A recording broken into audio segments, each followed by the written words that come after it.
वालेकुम। आज हम लोग FSc part 1 physics chapter number 5 जो हमारा न्यू चैप्टर है रोटेशनल एंड सर्कुलर मोशन उसको स्टार्ट करेंगे। सबसे पहले हम लोग बुक से रीड करेंगे।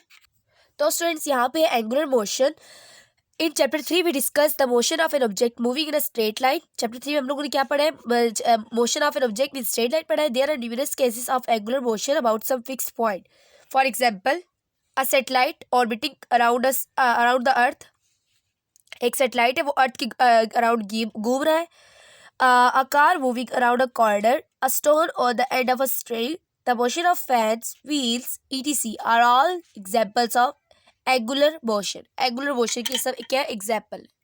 तो स्टूडेंट्स अब इसका पहला टॉपिक है एंगुलर डिस्प्लेसमेंट। एंगुलर डिस्प्लेसमेंट हमारे पास है कि लेट्स सपोज एक ऑब्जेक्ट है ना, वो घूम रहा है सर्कल में, ठीक है, और इसका ये क्या पॉइंट ऑफ एक्सिस है, इसके अलोंग ये घूम रहा है और इसका ये पॉइंट हमने पॉइंट ए कह दिया। उसके बाद हमने कुछ देर बाद देखा तो ये पॉइंट यहाँ पे आ गया, जिसको हमने न्यू पॉइंट का नाम दे दिया पॉइंट बी। अब इससे यहाँ तक का जो डिस्टेंस कवर किया उसको एस बोल दिया है, और इसने एंगल कवर किया थीटा, और इसका जो यहाँ से लेकर यहाँ तक, यहाँ से यहाँ तक ये क्या रेडियस आर है, ठीक है। अब इसके बाद हम लोग देखेंगे इसके हमारे पास सोल्यूशन कैसे होगा। इसके लिए क्वेश्चन आपके पास आ सकता है कि find angular displacement theta, radius R and arc length S relation. हमने रिलेशन फाइंड आउट करना है इन तीनों में। सबसे पहले हम लोग लिख सकते हैं कि arc A B is directly proportional to theta. जितना जितना आर्क बढ़ता जाएगा ये आर्क बढ़ता जाएगा।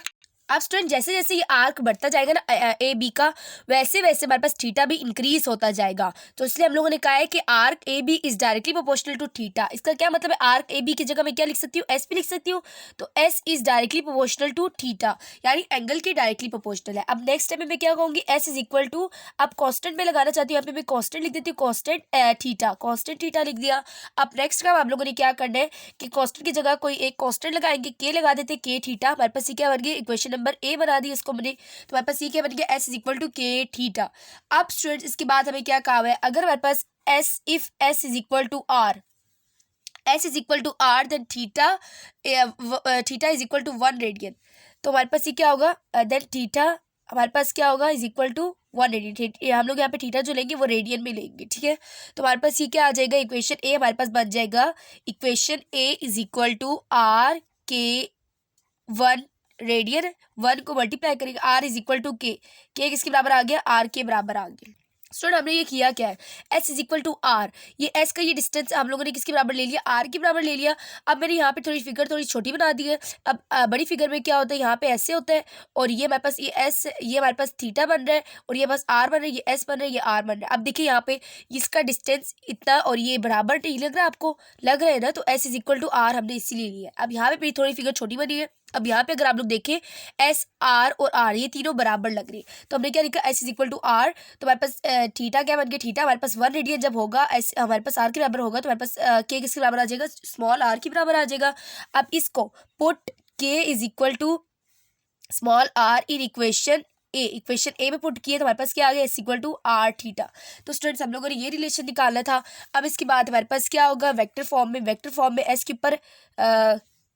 एस के ऊपर वेक्टर का निशान आ गया, ठीक है। डिस्प्लेसमेंट आर और थीटा भी हमारे पास वेक्टर के साइन में आ गया है, ठीक है। ये हमारे पास किस फॉर्म में? इन वेक्टर फॉर्म में। अब इसके बाद स्टूडेंट्स हमने को करना क्या है? अब इसके बाद हम लोग देखेंगे कि if 2 points come close to each other then the difference between them is not possible, then approximately curvature and straight line are equal। अब दोनों पॉइंट्स अगर बिल्कुल क्लोज एक दूसरे के आ जाए तो हमारे पास ये इनका दोनों में डिफरेंस निकालना मुश्किल हो जाएगा, और कर्वेचर किसके बराबर हो जाएगा? स्ट्रेट लाइन के बराबर हो जाएगा। लेट्स सपोज ये मेरे पास 2 पॉइंट है, इसका ये कर्व पाथ है और इसका ये स्ट्रेट पाथ है। तो स्टूडेंट्स आप लोग अगर देखें तो आपको कर्व और स्ट्रेट दोनों क्या नजर आ रहा है? सेम, अप्रोक्सीमेटली इक्वल नजर आ रहा है। तो हम लोग यहाँ पे लिखेंगे if 2 points come close to each other then the difference between them is not possible, then approximately curvature and straight line becomes are equal, ठीक है। तो हम लोग यहाँ पे देखेंगे हमारे पास ये क्या हम लोगों ने S is equal to R theta लिखा है। एस को हम लोगों ने अभी कहा है कि एस हमारे पास आर के बराबर हो जाएगा, क्योंकि हम लोगों ने कहा है कि अगर पॉइंट दोनों क्लोज आ जाए तो इनके दरमियान डिफरेंस निकालना मुश्किल हो जाता है। अब इसके बाद स्टूडेंट्स ये बात याद रखें कि पार्टिकल्स कौन से मोशन परफॉर्म करते हैं और पूरा सिस्टम कौन सा परफॉर्म करता है। Particles perform circular motion, circular motion, particles हमेशा क्या परफॉर्म करते हैं, सर्कुलर मोशन परफॉर्म करती है, ठीक है। और जो अगला जो पूरा जो ऑब्जेक्ट होगा वो क्या करेगा, रोटेशनल मोशन परफॉर्म करेगा। अब इसके बाद स्टूडेंट्स इसकी डेफिनेशन देख लेते हैं।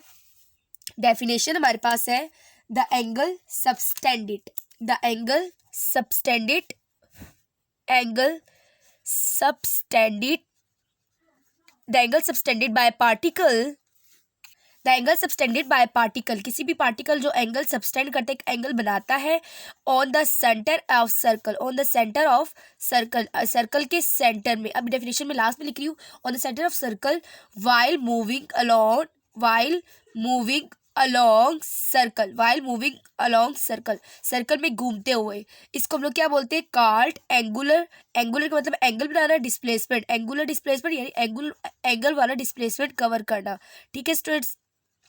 दोबारा से देख लेते हैं, द एंगल सबटेंडेड, एंगल जो सबटेंडेड है, जो एंगल जो बनाता है by particle, particle on the centre of circle, circle के सेंटर में, वाइल मूविंग अलोंग सर्कल, जो सर्कल के गिर्द घूमते हुए बनाता है उसको हम लोग क्या बोलते हैं, एंगुलर डिस्प्लेसमेंट बोलती है। तो स्टूडेंट्स अब इसके बाद हम लोग बुक से देखते हैं। When a rigid body rotates about a fixed axis, एक rigid body शख्स बॉडी एक्सिस के गिर्द रोटेट करती है, the angular displacement is the angle, angular displacement क्या होगा, एक एंगल होगा, angle swept out by line passing through the any point on the body and intersecting the axis of rotation perpendicularly, वो angle होगा जो कि उस particle swept out by a line passing through any point, जो किसी line के passing किसी भी पॉइंट पे जाके टच करो और बाहर निकल रहा हो on the body, on body पे, और इंटरसेक्टिंग, और जो इंटरसेक्ट कर रहा हो एक्सिस ऑफ रोटेशन पे 90 का एंगल बनाते हुए, ठीक है, परपेंडिकुलर है। तो ये हमारे पास ये एंगल था और ये हमारे पास 90 का एंगल बना रहा है। तो हमारे पास ये किसके साथ 90 का एंगल बना रहा है, एक्सिस ऑफ रोटेशन के साथ। तो हमारे पास ये क्या होगा, एंगुलर डिस्प्लेसमेंट होगा। Let the disc rotate in counter clockwise direction, counter clockwise direction क्या मतलब है, एंटी क्लॉकवाइज, ठीक है, एंटी क्लॉकवाइज डायरेक्शन में रोटेट करिए। The position A of the disc changes to position B making angle theta with the axis of disc, ये आपको बता चुकी हूँ। The angle through which the disk rotate is called angular displacement, और AOB which is equal to theta। अब इसके बाद हमारे पास क्या है कि थीटा हमारे पास किस बराबर होगा, arc length over radius, theta हमारे पास किसके बराबर होगा, arc length over radius, arc length हमारे पास क्या है, BA यानी AB, और इस बाद रेडियस क्या है R, S over R, theta is equal to S over R, S is equal to R theta, S is equal to R theta. मैं आपको बता चुकी, तो S थीटा निकाला तो आप लोग क्या करेंगे, S को R से डिवाइड कर देंगे। Recall chapter 1 we know that one radius is equal to 57.3 degree centigrade, radius एक वेक्टर क्वांटिटी है, रेडियस है वेक्टर क्वांटिटी। और इसके बाद हमारे पास क्या है, angular displacement is measured in degrees, angular displacement को डिग्रीज में मेजर किया जाता है, रेवोल्यूशन में मेजर किया जाता है, और रेडियन में मेजर किया जाता है। और ये बात याद रखें कि रेडियन हमेशा क्या होता है, 2D होता है, 2 डायमेंशनल होता है। अब इसके बाद ऐसा unit of angular displacement is radian, angular displacement का जो ऐसा यूनिट होता है वो क्या होता है, रेडियन होता है।